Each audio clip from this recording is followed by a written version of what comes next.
निकल जाओ इस जंगल से। तुम्हारे जैसे जानवर इस जंगल को बर्बाद कर देंगे। इस जंगल को तुम्हारी कोई जरूरत नहीं है। मुझे जंगल से निकाल तो रहे हो, मगर मेरी बात याद रखना, जल्द ही वो इस जंगल में आएगा और पूरे जंगल को खत्म कर देगा। घर जाना ही होगा जैसे तैसे।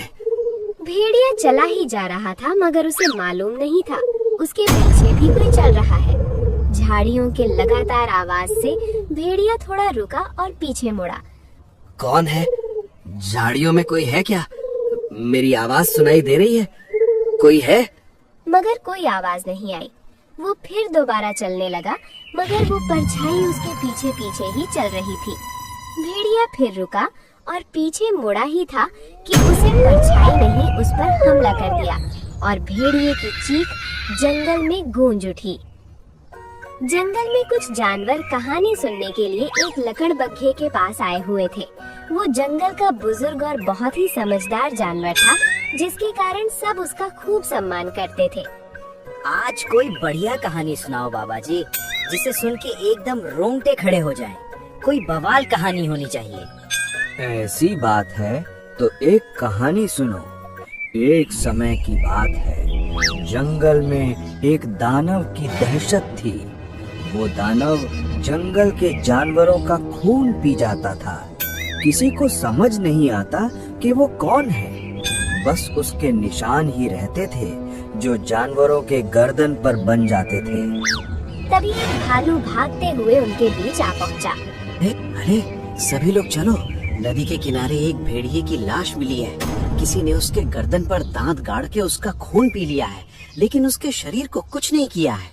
सभी नदी किनारे पहुँचे। भेड़िया मृत पड़ा था, गर्दन पर दांत के निशान थे, शरीर काला पड़ चुका था। उस जगह शेर सिंह भी आ पहुँचा। ये किसका काम हो सकता है? भला भेड़िए को किसने मारा होगा? अगर मारा भी तो इसके शरीर को क्यों नहीं खाया? शेर सिंह, लगता है किसी शिकारी ने अंधेरे में भेड़िए पर हमला कर दिया होगा, और उसे जब पता चला कि ये भेड़िया है तो शायद उसने उसे खाया नहीं। तुम्हारी बात सही लगती है। हम बेवजह ही शक कर रहे हैं। ये सिर्फ एक घटना है, किसी को डरने की जरूरत नहीं है। सभी बेफिक्र रहिए। सभी जानवर ने शेर सिंह की बात मान ली और अगले दिन एक रात। काफी रात हो गई है, कोई जानवर नजर नहीं आ रहा है। मुझे जल्द घर की तरफ जाना होगा, नहीं तो गड़बड़ हो जाएगी। हाल ही में भेड़िए पर किसी ने हमला किया था। हिरन जल्दी जल्दी चलने लगा, मगर उसके पीछे वही परछाई चल रही थी। हिरन को इसका आभास हो गया था, वो और तेजी से चलने लगा।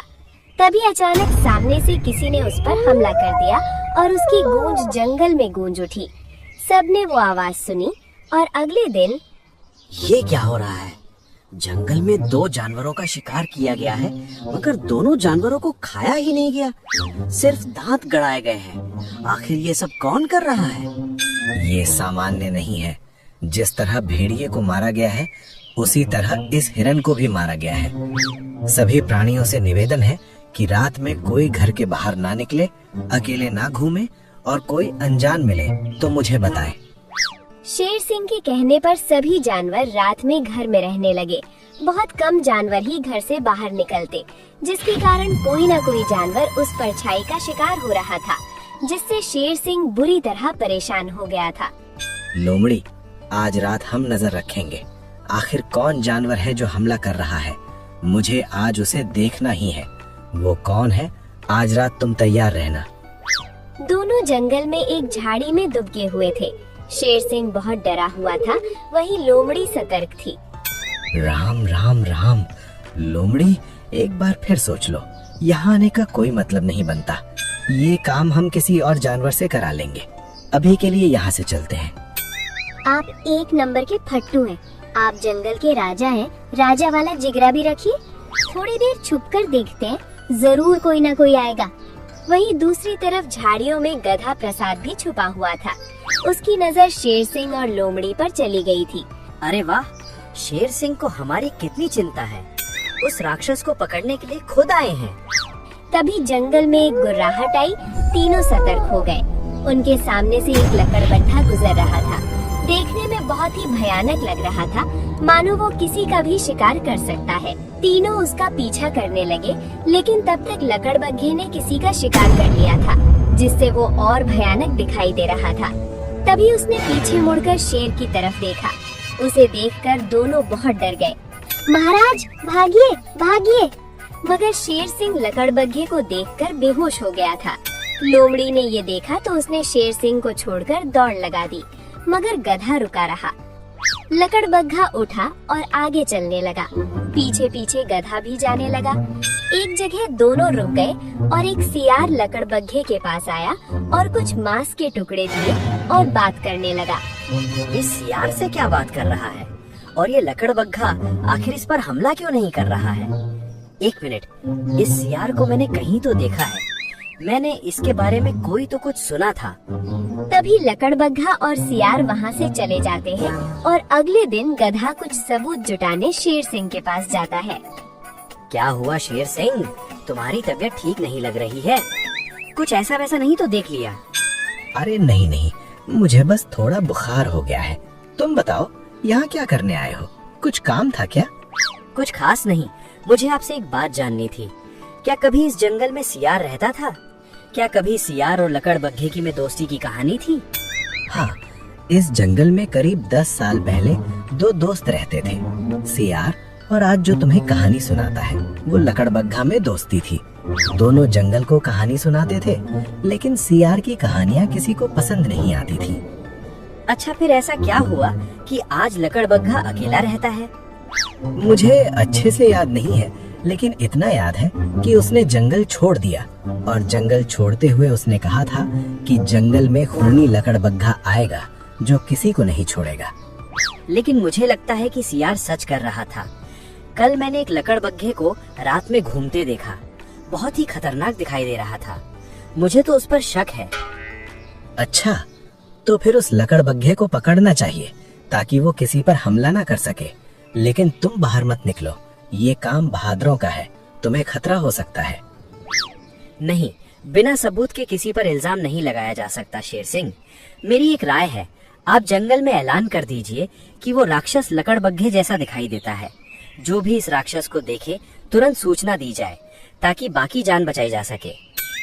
शेर सिंह ने ऐसा ही ऐलान करवा दिया, जिससे सभी जानवर बूढ़े लकड़बग्घे पर ही शक करने लगे, जिसकी वजह से अब उसके पास कोई कहानी सुनने नहीं जाता था। मैंने ऐलान कर दिया है, अब कोई लकड़बग्घे के पास कहानी सुनने नहीं जाता। अब क्या करना चाहिए? आज रात आप उस पर नजर रखिए। वो किस किस पर हमला करता है और क्या क्या खाता है और किससे मिलता है। रात हुई और शेर सिंह लकड़बग्घे पर नजर रख रहा था। उधर गधा भी सियार के ऊपर नजर टिकाए बैठा था। आज तो जान कर रहूंगा कि ये सियार और लकड़बग्घे की क्या चाल है। आखिर दोनों उस रात क्या बात कर रहे थे। राम राम राम राम, होशियारी मारकर बहुत बड़ी गलती कर दी। न जाने ये लकड़बग्घा कब दानव बन जाए और कब हमला कर दे। क्या भरोसा, मुझे चौकन्ना रहना चाहिए। तभी लकड़बग्घे ने कुछ खाना खाया। उसे खाते ही लकड़बग्घे का स्वभाव बदल गया। वो जोर जोर से आवाज निकालने लगा और उसने मुड़कर शेर सिंह की तरफ देखा और झपट पड़ा। मारे डर से शेर सिंह भाग खड़ा हुआ। आगे आगे शेर सिंह और पीछे पीछे लकड़बग्घा। काफी देर से चल रहा हूँ। सियार ने कोई ऐसी गलती नहीं की जिससे ये पता चल जाए कि आखिर ये दोनों ये सब क्यों और कैसे करवा रहे हैं। आखिर इनका मकसद क्या है। काफी देर गुजर गए मगर कुछ हुआ ही नहीं। सियार आराम से जंगल के बाहर चला गया। गधे, मैंने देखा कि लकड़बग्घे ने जैसे ही खाना खाया वो आक्रामक हो गया। उसने तुरंत मुझे देख लिया जबकि मैं छुपा हुआ था। फिर वो मुझे मारने के लिए दौड़ा। किसी तरह मैं जान बचाकर निकल आया हूँ। अच्छा, तो वो खाना खाने के बाद आक्रामक हो जाता है। मगर कैसे ये संभव है कि कोई खाने के बाद राक्षस बन जाए। मुझे दोनों का पीछा करना चाहिए ताकि कुछ सबूत मिल सके। रात में गधा सियार का पीछा करने लगा। उसने देखा कि सियार गांव के एक इलाके में जा रहा है जहां कुछ कचरा कूड़ा गिरा हुआ है। वहां से उसने नीली थैली उठाई और वापस आ गया। ये आखिर करना क्या चाहता है, थोड़ा और पूछा करता हूँ। सियार चुपके से लकड़बग्घे की गुफा में जाता है और वो नीली थैली में जो रसायन है उसे डाल देता है और आराम से बाहर आ जाता है। आखिर उस रसायन में आखिर है क्या? वो क्या मिला रहा है? कहीं वही रसायन लकड़बग्घे को राक्षस तो नहीं बनाता? तभी लकड़बग्घा गुफा में आता है और अपना खाना खाता है जिसमें वही रसायन मिला हुआ था। फिर उसके बाद उसका हाव भाव बदल जाता है, वो भयानक दिखाई देता है और गुफा से बाहर निकल जाता है। अच्छा, तो इसके पीछे इस सियार का हाथ है। बहुत ही धूर्त सियार है, बेचारे लकड़बग्घे को बदनाम करने की कोशिश कर रहा है। कुछ न कुछ करना चाहिए ताकि उसका पर्दाफाश किया जा सके। अगले दिन सियार फिर कूड़े के पास जाता है और वही थैली लेकर आता है और लकड़बग्घे के खाने में मिला देता है। कुछ देर बाद लकड़बग्घा आता है और वो खाना खाता है। फिर उसका हाव भाव बदलने लगता है और भागते हुए गुफा से बाहर निकल जाता है। आज इसे दानव साबित करके इसको हमेशा के लिए जंगल से बाहर करवा दूंगा और मुझे जो झूठा बोलकर जंगल से बाहर करवाया था दोबारा इस जंगल में आ जाऊंगा। तभी लकड़बग्घा सियार के पीछे आ जाता है। उसे देखकर सियार की हवा निकल जाती है। अरे यहाँ क्या कर रहा है? जा अपना शिकार कर, यहाँ खड़ा क्यों है? अरे जा जा, तुझे और काम के लिए बनाया है, यहाँ रुक कर क्या कर रहा है? चल भाग यहाँ से राक्षस लकड़बग्घा। लेकिन लकड़बग्घा सियार पर झपट पड़ता है और सियार डर के मारे भागने लगता है। आगे आगे सियार और पीछे पीछे लकड़बग्घा। वो भागते भागते जानवरों के समूहों के पास जा पहुंचता है। दोस्तों मेरी जान बचाओ, राक्षस लकड़बग्घा मेरे पीछे पड़ा हुआ है, वो मुझे मारना चाहता है। दोस्तों मुझे बचाओ। क्या बकवास कर रहे हो? लकड़बग्घा तो बहुत शरीफ जानवर है, वो हमें कहानियाँ सुनाता रहता है। भला वो तुम पर हमला क्यों करेगा? मेरा यकीन करो भाई, वो दवाई पीने के बाद राक्षस हो जाता है। इसे किसी चीज की समझ नहीं रहती, वो खूनी लकड़बग्घा बन जाता है।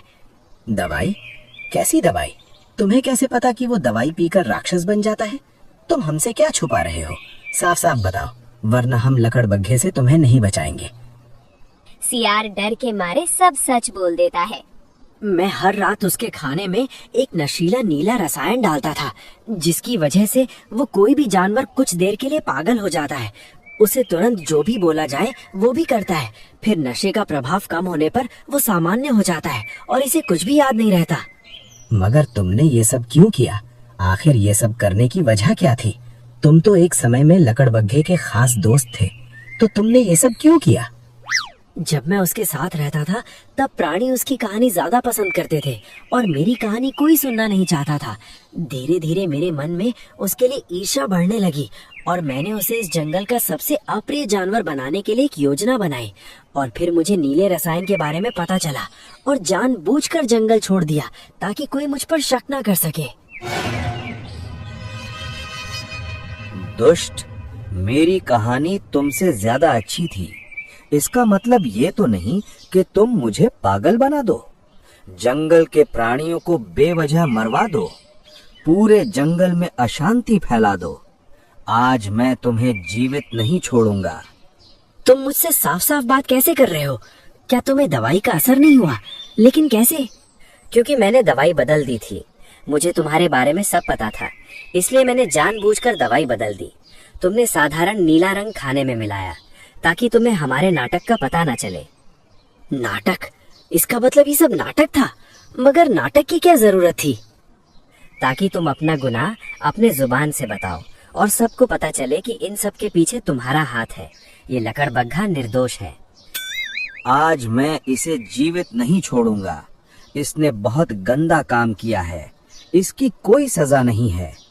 रुक जाओ लकड़बग्घे, माना कि इसने गलती की है, मगर तुम इसे मारकर और भी बहुत बड़ी गलती कर दोगे। जंगल के कानून अनुसार इसे कैद में डाला जाएगा ताकि सबको सबक मिले कि किसी का बुरा करने पर खुद का ही बुरा होता है। शेर सिंह सही कह रहा है, हमें नियम का पालन करना चाहिए। सियार को कैद में डालना चाहिए और हमें इस बात को भी मानना चाहिए कि बिना जांचे परखे किसी भी चीज पर विश्वास नहीं करना चाहिए। बिना जांचे परखे किसी भी चीज पर विश्वास नहीं करना चाहिए और ईर्ष्या में आकर किसी का बुरा करने वाले का अंत हमेशा बुरा ही होता है।